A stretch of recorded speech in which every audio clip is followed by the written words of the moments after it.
2020년 8월 23일 작은마을교회 말씀 묵상을 시작합니다. 우리 다 함께 찬송가 314장 함께 찬양합니다.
오직 예수님만, 하나님만 사랑하는 우리 모두가 될 수 있도록 주님 인도하여 주시옵소서.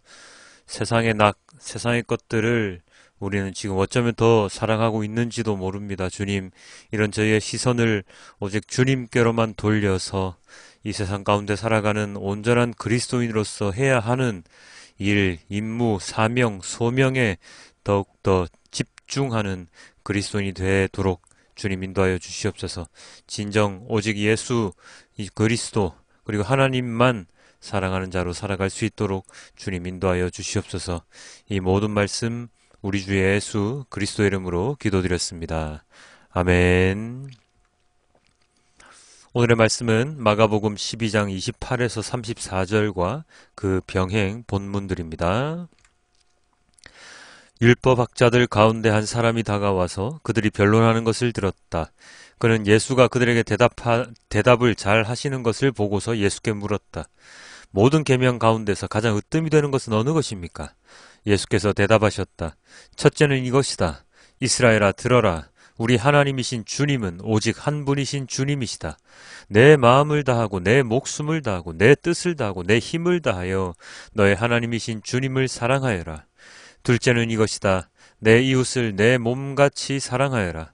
이 계명보다 더 큰 계명은 없다. 그러자 율법학자가 예수께 말하였다. 선생님, 옳은 말씀입니다. 하나님은 한 분이시요. 그 밖에 다른 이는 없다고 하신 그 말씀은 옳습니다. 또 마음을 다하고 지혜를 다하고 힘을 다하여 하나님을 사랑하는 것과 이웃을 자기 몸같이 사랑하는 것이 모든 번제와 희생제보다 더 낫습니다. 예수께서는 그가 슬기롭게 대답하는 것을 보시고 그에게 말씀하셨다. 너는 하나님의 나라에서 멀리 있지 않다. 그 뒤에는 감히 예수께 더 묻는 사람이 없었다. 마태복음입니다. 바리새파 사람들이 예수가 사두개파 사람들의 말문을 막아 버리셨다는 소문을 듣고 한자리에 모였다. 그리고 그들 가운데 율법 교사 하나가 예수를 시험하여 물었다. 선생님, 율법 가운데 어느 계명이 중요합니까? 예수께서 그에게 말씀하셨다. 내 마음을 다하고 내 목숨을 다하고 내 뜻을 다하여 주 너의 하나님을 사랑하여라 하였으니 이것이 가장 중요하고 으뜸 가는 계명이다. 둘째 계명도 이것과 같은데 내 이웃을 내 몸과 같이 사랑하여라 한 것이다. 이 두 계명에 온 율법과 예언서의 본 뜻이 달려 있다. 누가복음입니다. 어떤 율법 교사가 일어나서 예수를 시험하여 말하였다. 선생님, 제가 무엇을 해야 영생을 얻겠습니까? 예수께서 그에게 말씀하셨다. 율법에 무엇이라고 기록하였으며 너는 그것을 어떻게 읽고 있느냐? 그가 대답하였다.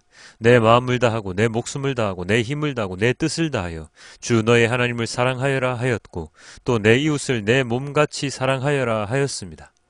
예수께서 그에게 말씀하셨다.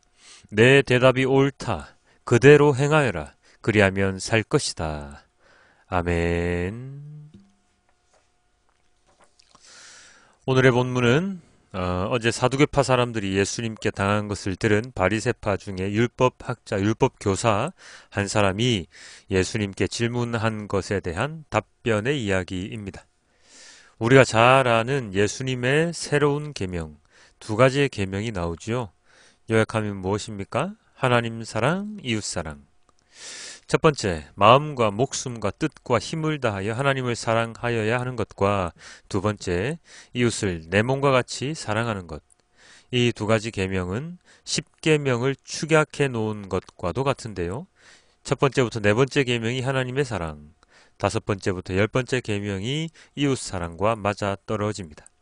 자, 첫 번째, 하나님 사랑을 우리에게 어떻게 하라고 예수님께서는 말씀을 하셨습니까? 마음과 목숨과 뜻과 힘을 다하라고 하셨지요. 온 마음과 온 영을 다하여 목숨을 다하여 하나님을 사랑해야 하는 것인데 다르게 표현하면 오직 하나님 한 분만 사랑하여야 하는 것을 의미합니다. 우리가 세상에서 사랑하는 많은 것들이 있죠. 그 모든 것들 중에 최고로 하나님께 모든 것을 바쳐야 한다는 뜻입니다. 그것을 하지 않을 경우에 우리는 하나님이 아닌 다른 우상을 섬길 수밖에 없게 되는데요. 오늘날에는 어떤 것이 있습니까? 가장 흔한 것, 가장 많은 것이 바로 돈이죠, 돈. 돈이 없으면 아무것도 할 수 없는 자본주의 사회에 살고 있기 때문에 우리는 눈에 보이지 않고 현실에서 별로 도움이 안 되는 것 같은 하나님보다 당장 먹고 살 수 있게 해주는 돈을 위해서 우리는 온 마음과 온 뜻과 온 힘과 온 몸을 다해서 일을 합니다. 제가 자주 하는 말 중에 하나가 내가 지금 가지고 있는 것들을 포기할 수만 있다면 돈의 노예에서 벗어날 수 있다 하는 것인데요. 대부분의 사람들도 여러분도 아마 잘 알고 있을 겁니다. 우리는 핸드폰을 써야 하고 영화도 한 번씩 봐야 되고 외식도 한 번씩 해야 되고 레저도 즐겨야 하지요. 불과 몇십 년 전만 해도 세상의 삶 가운데 살 수 있는 것들 중에 많은 것들이 돈 없이도 할 수 있는 것이었는데요. 요즘은 돈이 없으면 아무것도 못합니다. 돈이 있어야 핸드폰을 쓰지요. 돈이 있어야 영화를 보지요. 돈이 있어야 외식도 하죠. 돈이 있어야 레저도 즐기죠. 그리고 돈과 더불어 돈을 잘 벌기 위한 직장을 갖는 일, 직장에서 승진하는 일 또한 다 돈과 관련되어 있는데요. 내가 무엇인가를 하기 위해 돈을 벌어야 하고 그 돈을 벌기 위해 실력과 경험을 쌓아야 하기에 또 돈을 써야 합니다. 돈이 돈을 낳고 돈이 돈을 버는 세상이기 때문에 우리가 돈을 벌기 위해서 또 돈을 써야 하는 이 다람쥐 쳇바퀴 돌아가는 것 같은 아이러니한 이런 일들이 오늘날 자본주의 사회에서는 언제나 일어나고 있는 것이죠. 그런데 중요한 것은 그렇게 돈을 벌기 위해서 열심히 노력하는데 정말로 성공하거나 부자가 되는 사람은 극히 일부라는 것. 상위 뭐 1에서 10% 정도를 제외한 나머지 사람들은 돈을 아무리 벌어도 빚에 쪼달리거나 아니면 박봉에 시달릴 수밖에 없게 되어 있습니다. 그게 자본주의 사회입니다. 우리가 이 세상에 사는 대부분의 행동들은 이 돈에서 벗어날 수 없는 그런 일들입니다. 그나마 요즘은 귀농이다 귀촌이다 해서 돈과 멀어지려는 시도가 이어지고 있긴 한데요. 잘 따지고 보니까 돈이 없이 귀촌하거나 귀농하는 것 또한 꿈도 꿀 수 없는 그러한 일이더라고요. 자, 참 우리가 얼마나 돈의 노예가 되어 살아가고 있는지 우리는 잘 알 수 있죠. 그렇기 때문에 그리스도인들부터 돈에서부터 벗어나기 위해서 노력을 해야 하는데요. 참으로 안타까운 것은 그리스도인들조차도 돈에 대한 집착, 미련을 버리지 못하고 하나님의 재정, 하나님의 비즈니스, 이런 용어를 써가면서 어떻게 돈 관리를 할 것인가, 어떻게 돈을 벌 것인가 하는 교육이 기독교 안에서도 많이 이루어지고 있죠. 아휴, 참, 아닙니다. 그리고 또 교육 분야도 마찬가지인데요. 하나님 말씀으로 양육하는 교육 프로그램이라고 하면서 유명 대학에 보내기 위한 성경적 방법 등의 프로그램들이 이 세상에 넘쳐납니다. 이게 말이 됩니까? 하나님을 섬기는데 좋은 대학이 무슨 필요가 있습니까? 하나님 섬기는데 돈이 그렇게 많이 있어야 합니까? 아니요. 그건 핑계일 뿐입니다. 하나님을 섬기는 것은 오직 신령과 진정, 주님의 말씀에 따르는 순종의 자세밖에 없습니다. 그것만 있으면 됩니다. 제발 자본주의 함정에서 벗어나는 그리스도인들이 되기를 정말로 소망해 봅니다. 더 할 말이 많긴 한데요. 그만두고요. 두 번째, 이웃사랑에 대한 것도 그렇습니다. 하나님께서 이웃사랑을 자기 몸과 같이 사랑하라고 하였지요, 이웃을. 그런데 여기에서의 이웃은 어떤 이웃을 가리키겠습니까? 누가복음서에서는 이 말씀 뒤에 예수님께서 선한 사마리아인 이야기를 들려주시는데요. 선한 사마리아인 이야기 어떤 건지 잘 아시죠?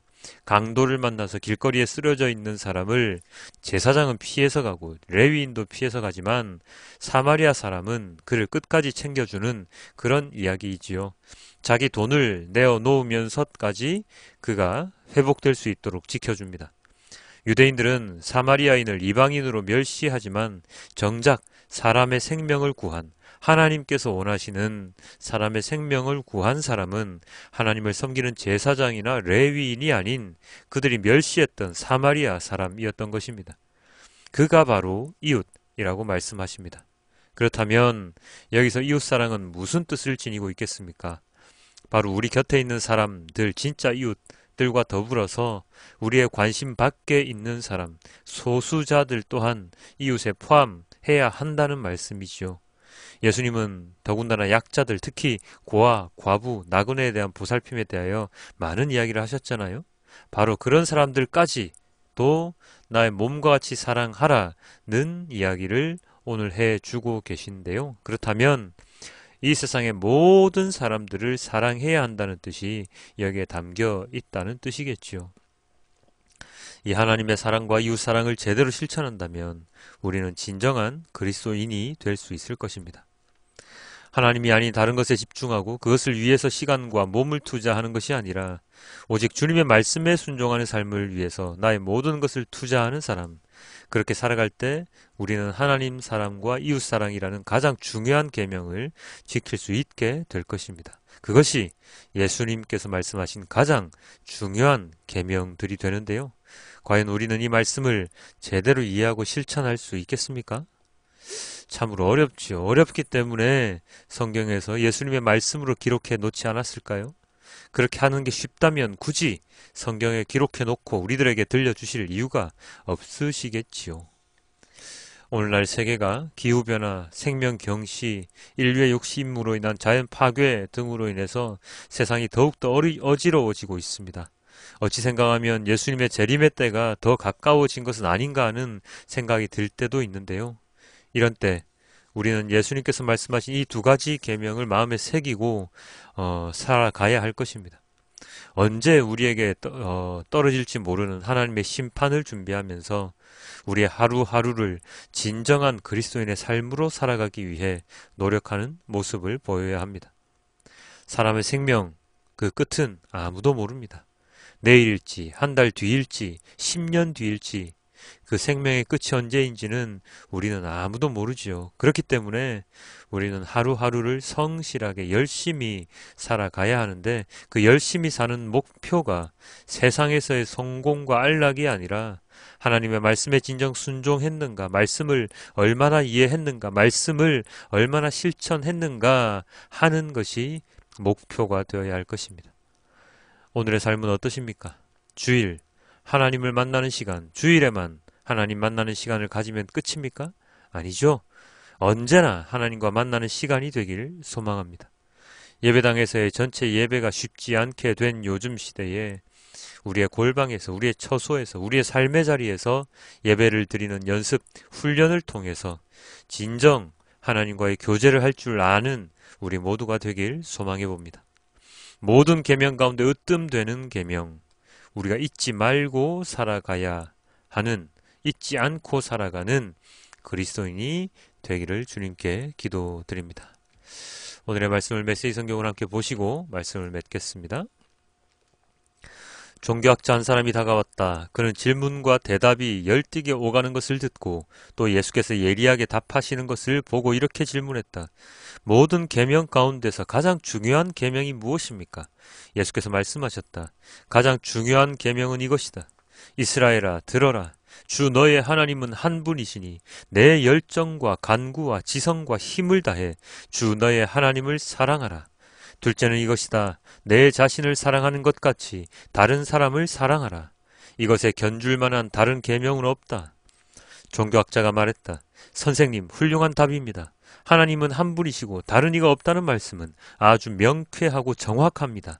그리고 열정과 지성과 힘을 다해 그분을 사랑하는 것과 자기 자신을 사랑하는 것 같이 다른 사람을 사랑하는 것은 모든 재물과 희생을 다 합한 것보다도 낫습니다. 예수께서 그의 남다른 통찰력을 보고 말씀하셨다. 내가 하나님 나라 문턱에까지 와 있다. 그 후로는 아무도 그분께 묻는 사람이 없었다. 아멘. 주님 감사합니다. 하나님을 사랑하고 이웃을 사랑하라는 예수님의 이 세 계명, 두 가지의 계명을 지키며 살아가야 하는데 쉽지가 않네요. 그죠? 주님, 하나님을 바라보고 하나님만 바라보고 살아갈 수 있는 우리 모두가 될 수 있도록 도와주시옵소서. 우리가 하나님을 바라보고 살지 않았기에 지금 이 세상은 너무나도 혼탁해지고 너무나도 더러워지고 그리고 우리가 제어할 수 없는 질병들이 우리를 덮어 싸고 있습니다. 주님, 인간이 제정신을 차릴 수 있도록 주님 저희를 인도하여 주시고 지금 현재 벌어지고 있는 이 많은 악한 일들이 빨리 종식될 수 있도록 주님 저의 삶을 인도하여 주시옵소서. 주님, 그리스도인들이 정신 차릴 때 이 세상은 온전한 세상이 될 수 있다는 믿음이 있습니다. 그리스도인들이 온전히 주님의 말씀을 묵상하고 말씀에 따라 살아갈 때 이 악한 세상이 선한 세상이 될 수 있음을 저는 믿습니다. 주님, 모든 그리스도인들이 주님의 말씀을 묵상하고 주님의 말씀에 순종하는 삶을 살아가는 진정한 예배자가 될 수 있도록 주님 인도하여 주시옵소서. 그리하여 가짜 그리스도인들, 가짜 목회자들, 그리고 가짜 성도들은 모두들 사라질 수 있도록 주님 인도하여 주시옵소서. 이 모든 말씀 우리 주 예수 그리스도 이름으로 기도드렸습니다. 아멘.